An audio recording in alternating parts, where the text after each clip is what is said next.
নমস্কাৰ বন্ধু বান্ধৱীসকল, মই আকৌ কেইটামান নতুন সাঁথৰ উত্তৰ লৈ আহিছোঁ। আপোনালোকে যদি উত্তৰবোৰ জানে কমেণ্ট কৰিব। আজি প্ৰথমটো সাঁথৰ। গাঁৱত আছে কিন্তু চহৰত নাই, গাঁতত আছে কিন্তু পানীত নাই। বন্ধু বান্ধৱীসকল কমেণ্ট কৰকচোন। কি এনেকুৱা বস্তু আছে যিটো গাঁৱত আছে কিন্তু চহৰত নাই, গাঁতত আছে কিন্তু পানীত নাই? আপোনালোকে ভাবিব পাৰিলেনে? হয়, ঠিকেই ভাবিছে।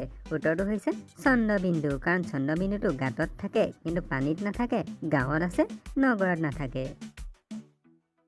বাহিৰত 4 নাম, ভিতৰত 1 নাম। বন্ধু বান্ধৱীসকল ক'ব পাৰিবনে? বাহিৰত 4 নাম, ভিতৰত 1 নাম। যদি উত্তৰটো জানে কমেণ্ট কৰক।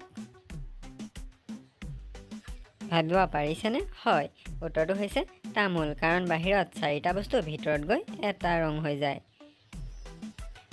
আজি তৃতীয়টো সাঁথৰ।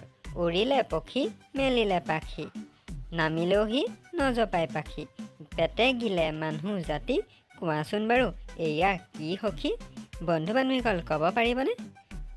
উৰিলে পক্ষী, মেলিলে পাখি, নামিলেও সি নজপায় পাখি, পেটে গিলে মানুহ জাতি, কোৱাচোন বাৰু এয়া কি সখী? যদি আপোনালোকে উত্তৰটো জানে কমেণ্ট কৰক। ভাবিব পাৰিছেনে? হয়, উত্তৰটো হৈছে উৰাজাহাজ। এনেকুৱা কি ঠাই আছে য'ত ল'ৰা ছোৱালী, ধনী দুখীয়া সকলোৱে বাতি লৈ থিয় হৈ ৰৈ থাকে?